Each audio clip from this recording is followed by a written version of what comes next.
Bismillahirrahmanirrahim. Alhamdulillah. Allahumma salli ala sayyidina Muhammad wa ala ali sayyidina Muhammad, amma ba'd.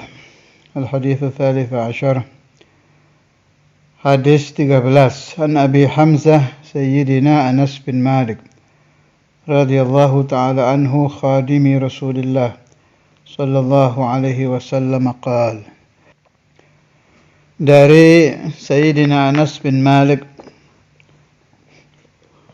khadimi Rasulullah, khadim dari Rasulullah sallallahu alaihi wasallam.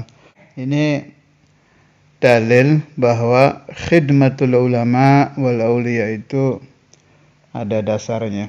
Dasarnya ya ini. Sayyidina Anas bin Malik itu ahli khidmah.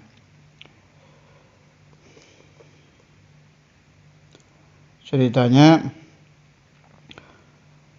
lamma qadima an-nabiy sallallahu alaihi wasallam al-Madinah, ketika Rasulullah sallallahu alaihi wasallam datang ke kota Madinah, ibu Sayyidina Anas, Sayyidah Ummu Sulaim, mendatangi Rasulullah sallallahu alaihi wasallam sambil membawa putranya Sayyiduna Anas. Faqalat lahu, beliau berkata kepada Nabi, ya Rasulullah, khudh hadha ghulaman yakhdumka, ambil anak ini untuk khidmah kepada paduka. Faqabilahu, Nabi menerimanya. Saat itu umur Sayyidina Anas masih 10 tahun.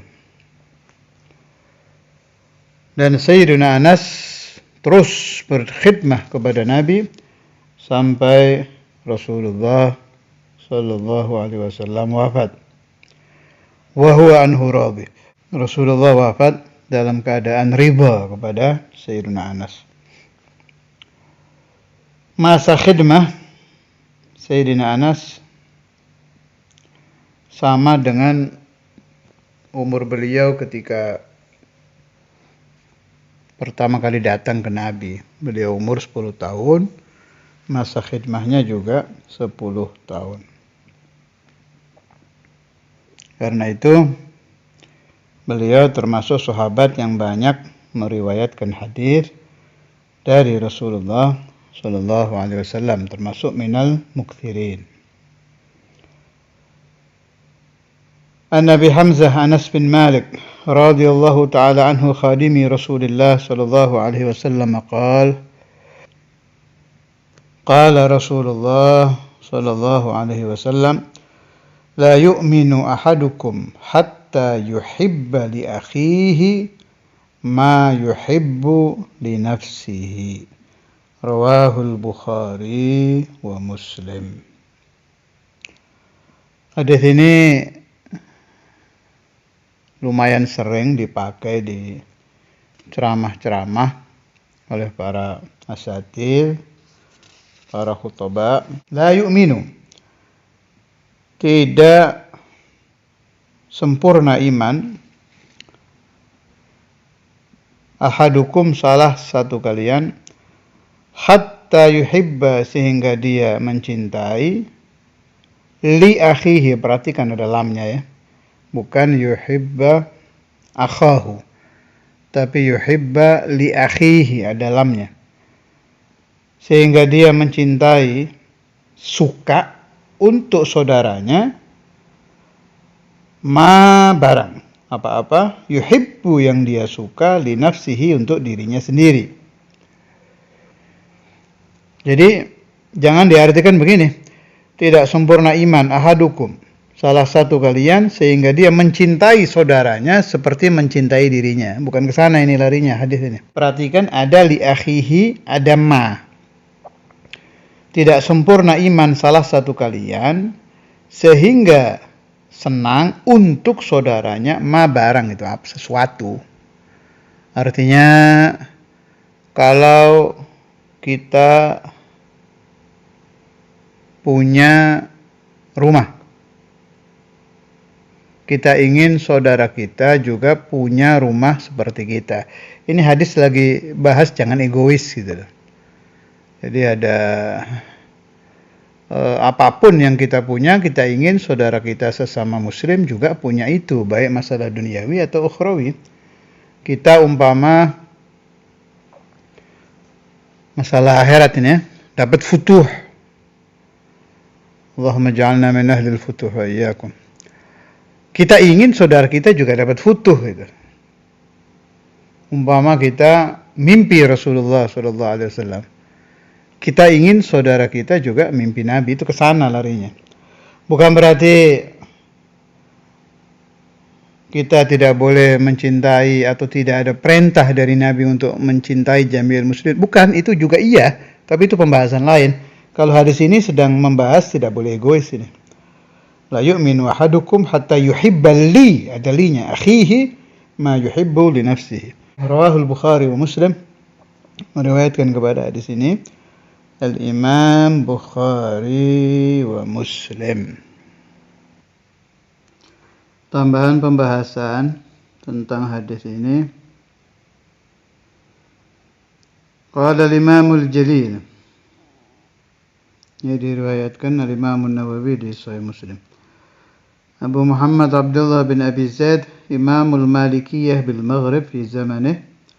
Beliau berkata, adab-adab kebaikan terkumpul dari 4 hadis Rasulullah SAW. Jadi seluruh hal tentang berbuat baik di dalam kehidupan itu terkumpul di dalam 4 hadis. 1. Qala Rasulullah sallallahu alaihi wasallam, man kana yu'minu billahi wal yawmil akhir falyaqul khairan aw liyasmut. Siapa-siapa yang beriman dengan Allah dan hari akhir supaya berkata baik atau diam. Hadis kedua, qala Rasulullah sallallahu alaihi wasallam, hadis yang sebelum ini ya, min husni islamil mar'i tarkuhu ma la ya'ni. Ketiga, hadis Rasulullah sallallahu alaihi wasallam kepada orang yang minta wasiat kepada Nabi, dijawab oleh Nabi, la taghdab. Hadis keempat yang kita baca barusan, qala Rasulullah sallallahu alaihi wasallam, la yu'minu ahadukum hatta yuhibba li akhihi ma yuhibbu li nafsihi. ولعل هذا هو السر في اختيار النووي رحمه الله تعالى هذه الأحاديث الأربعة في أربعينه وقد مر بك بعضها وستأتي بقيتها insyaallah ta'ala. Dan ini mungkin rahasianya kenapa Imam Nawawi mencantumkan 4 hadis ini di dalam Arba'in Nawawi. Boleh dihafal yang serius itu, sebab dikatakan seluruh kebaikan terkumpul di dalam 4 hadis tadi. 1. Man kana yu'minu billahi wal yawmil akhir falyaqul khairan aw liyasmut. 2. Min husni islamil mar'i tarkuhu ma la ya'ni. 3. La taghdab. 4. La yu'minu ahadukum hatta yuhibba li akhihi ma yuhibbu li nafsihi. Al-hadithur rabi'a asyara, hadis yang ke-14. An Ibni Mas'ud, dari Sayyidina Abdullah bin Mas'ud radhiyallahu anhu qala qala Rasulullah sallallahu alaihi wasallam, la yahillu damu mri'in muslimin illa bi ihda thalath, الثيب الزاني والنفس بالنفس والتارك لدينه المفارق للجماعة. رواه البخاري ومسلم. Dari sahabat Abdullah bin Mas'ud radhiyallahu anhu qala, bersabda Rasulullah sallallahu alaihi wasallam, La yahillu tidak halal damu mri'in muslimin darah seorang muslim, yakni tidak halal dibunuh. Illa bi ihda thalathin kecuali dengan satu dari tiga perkara. Satu at-thayyibuz zani. Seseorang yang punya istri atau istri punya suami kemudian dia berzina. Itu boleh dirajam sampai mati. Wal nafsi bin nafsi, jiwa bin nafsi dengan jiwa, maksudnya seseorang membunuh kemudian dia dikisos dibunuh. Itu yang kedua. Ketiga, wattariki lidinihi, orang yang meninggalkan agamanya, maksudnya orang yang murtad. Al-mufariki lil jamaati, yang meninggalkan kepada jamaah, jamaatul muslimin. Meninggalkan jamaatul muslimin ya dengan murtad itu, ini tafsirnya at-tarik lidinihi. Qala Rasulullah sallallahu alaihi wasallam, man baddala dinahu faqtuluh. Siapa-siapa yang mengganti agamanya, faqtuluhu, maka bunuhlah dia. Ini ada faedah dari kitab yang saya baca tentang masalah murtad. Wa alam anna minal mukaffirati ta'ammudu ilqa'il mushafi fi qadhurah. Ini penting, ini pembahasan ini. Saya sering melihat Quran itu, kalau yang saya sering lihat itu Quran ditaruh di bawah. Itu sering itu. Terutama di masjid-masjid nasional, masjid-masjid umum. Na'am la nahkum alaihim bil murtad, orang yang naruh Quran di lantai karena jahil, karena bodoh, kita tidak menghukumi murtad. Kalau di sini salah satu penyebab murtad itu sengaja melemparkan Al-Quran di tempat yang kotor, membakar Al-Quran apalagi. Jadi perlu majelis-majelis itu diberi penjelasan tentang masalah ini. Beda dengan kitab loh, beda, hukumnya beda jauh itu. Dengan kitab hadis, dengan kitab fikih. Al-Imam Al-Habr Al-Habib Abdul Ghadir bin Ahmad bin Fikih, Sayyidi Samadul Sudul Imam Al-Walid itu saya lihat sendiri dan sering kita anak-anaknya ditegur kalau habis taklim naruh kitab itu biasa. Di samping tempat kita duduk langsung marah Saudara Imam itu. Harus kalau tidak ada meja disenderkan di tembok. Itu kalau kitab, kalau Quran beda ya. Itu saya lihat sendiri itu, kadang Yasin itu. Yasin di makom-makom itu ditaruh di bawah. Pernah saya ke rumah satu orang tokoh, ada Yasin buat majelisnya, taruh bawah. Ini walhasil. Gak ngerti saya, itu taklidnya kemana? Quran ini masalahnya. Kalau kitab, kita meriwayatkan ilmu harus jujur ya. Kitab, saya lihat Kubarul Ulama di Hadramut, Kubarul Ulama di Haramain.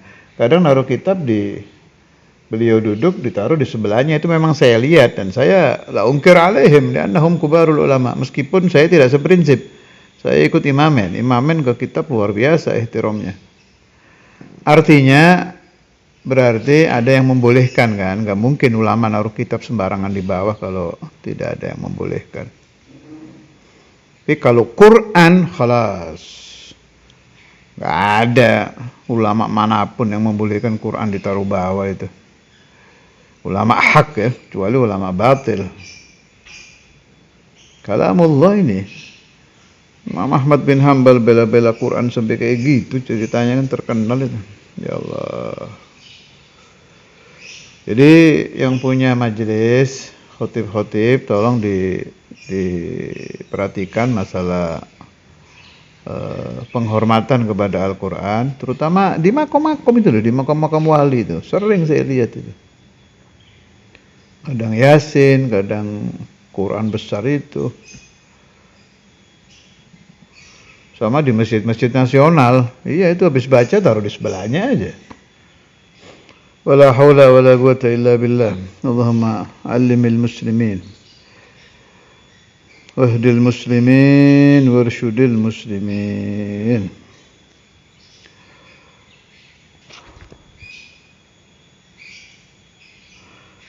Al-hadithul khamis asyara. Hadis yang ke-15. An Abi Hurairah radhiyallahu ta'ala anhu anna Rasulullah sallallahu alaihi wasallam qala man kana yu'minu billahi wal yawmil akhir falyaqul khairan aw liyasmut. Wa man kana yu'minu billahi wal yawmil akhir falyukrim jarahu. Wa man kana yu'minu billahi wal yawmil akhir falyukrim dhaifahu. Rawahul Bukhari wa Muslim. Mumpung saya ingat, ada hadisnya Ustaz Imam yang saya dengar waktu itu. Lafadznya gini. Kalau hadis imamen, terutama Ustaz Imam, saya enggak ahli kayak Habib Muhammad pakai an enggak. Jadi pokoknya kalau saya bilang ini hadis dari Ustaz Imam, ya udah dari Ustaz Imam itu. Untuk urusan sanad saya enggak ngerti. Jadi al-umdah riwayatnya adalah Ustaz Imam.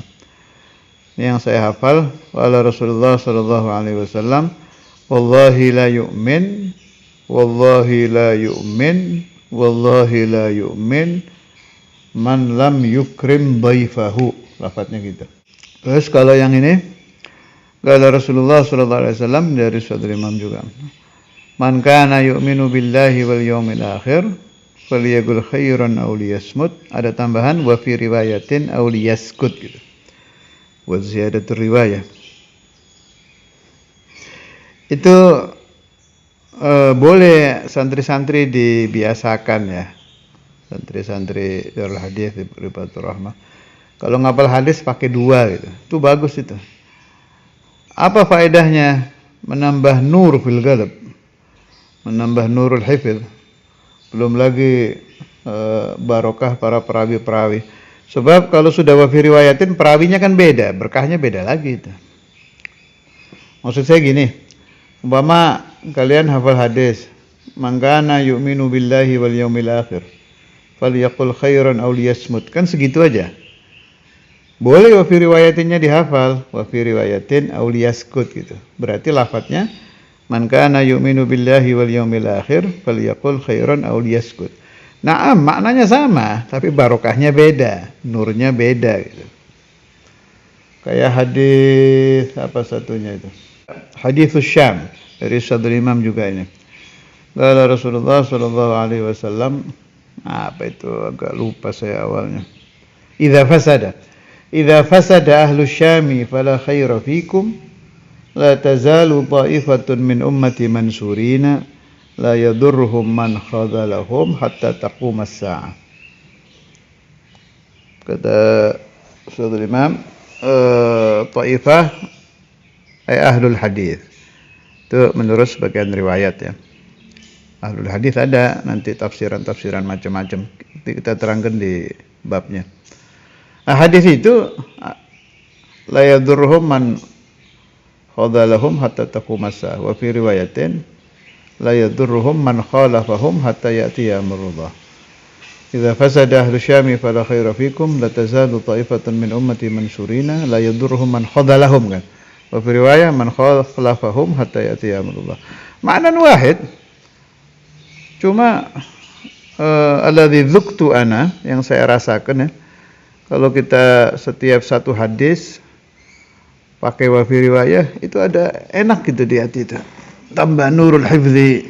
Dalam paham saya sih ketambahan juga kita barokatu arwah, keberkahan para perawi-perawi hadis. Loh, perawi-perawi hadis itu khuddam loh, khuddam Rasulullah sallallahu alaihi wasallam.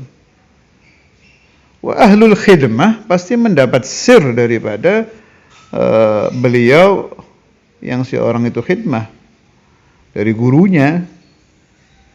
Gurunya ahlul hadis yang dikhidmah itu Nabi loh, nggak main-main itu. Lahum asrar, lahum barakat. Saya udah pernah cerita kan itu yang mimpinya almarhum Rahmatul Hajjil Qayyum Ustaz Abu Hamid atau Ajengan Abu Hamid Bandung itu yang waktu masih di Darul Hadis kan, yang Imam Bukhari dan lain-lain itu lagi dekat sama Nabi, terus pada mijitin Rasulullah SAW. Terus datang orang-orang ahli hadis lain juga sama diterima sama Nabi.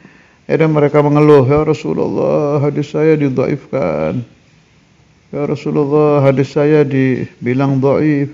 Nah, kemudian Rasulullah SAW itu nyayang mereka, ngelus-ngelus kayak orang tua lagi nyayang anaknya yang ngeluh gitu. Itu ru'ya azimah, itu menunjukkan bahwa orang yang ishtighal bihadithi Rasulullah SAW itu mahbub inda Nabi Muhammad SAW. Jelas yang papan atasnya Imam Bukhari, Imam Muslim, Imam Tirmidzi, Imam Abu Dawud, Imam Nasai, Imam Ibnu Majah itu udah papan atas. Atau ahabul ahbabnya lah yang paling dicintai nabinya. Kemudian ke bawahnya orang-orang yang ngarang-ngarang kitab hadis, dijadikan satu kitab, ambil sana, ambil sini. Kayak siapa tuh yang top-top itu, Imam Sya'rani, Imam Suyuti dan lain-lain. Kita ini kebagian apa? Nakhdum bil hifzi. Kita khidmah ahadits Rasulullah SAW ditambah nakhdumu ruwatal hadis, kita ambil barokah lewat himah kepada para perawi hadis bil hifzi wan nashr. Kita hafalkan, kita sampaikan, syukur-syukur bisa ngarang ya alhamdulillah. Paling tidak nubalighum fil nasihah, fil kalam, fil khutbah. Itu supaya kita masuk di kelompok khuddamu hadithi Rasulullah sallallahu alaihi wasallam. Wa akbar syuhud yang terjadi di makamnya Al-Imam Al-Bukhari ba'da ma dufin. Setelah selesai dimakamkan kan bau wangi, bau minyak misik yang wangi, yang wanginya itu aneh, nggak ada di alam dunia. Sebagaimana terjadi juga di khadimus salati wassalam ala Rasulullah sallallahu alaihi wasallam di makamnya Imam Jazuli. Kadzalik. Jadi anak mikir orang-orang yang khidmah ke Nabi Muhammad sallallahu alaihi wasallam sawaun bil hadis atau bis salati wassalam ala Nabi sallallahu alaihi wasallam, termasuk juga saya masukkan di sini yang qasaid madihah fi Rasulillah. Ada orang senangnya ngarang qasidah muji Nabi terus masuk itu. Min khuddamihi sallallahu alaihi wasallam. Allah yaj'aluni wa auladi wa banati wa dhurriyyati wa ahbabi wa talamidi as-sadiqin wa masami'a hadzal kalam min ahli al-khidmah bi Rasulillah sallallahu alaihi wasallam. An Abi Hurairah radhiyallahu ta'ala anhu anna Rasulullah sallallahu alaihi wasallam qala man kana yu'minu billahi wal yawmil akhir, man orang kana ada itu orang yu'minu beriman billahi dengan Allah wal yawmil akhir dan hari kiamat, falyaqul khairan aw liyasmut, supaya dia berkata baik aw liyasmut atau dia diam. Wa man kana yu'minu billahi wal yawmil akhir, wa man dan orang kana ada itu orang yu'minu beriman billahi dengan Allah wal yawmil akhir, wal yukrim jarahu, supaya dia memuliakan tetangganya. Wa man kana yu'minu billahi wal yawmil akhir, wa man dan siapa orang kana ada itu orang yu'minu beriman billahi dengan Allah wal yawmil akhir dan hari akhir, falyukrim dhaifahu, supaya dia ikram menghormat dhaifahu tamunya. Rawahul Bukhari wa Muslim. Al-hadits as-sadis ashar, hadis yang ke-16.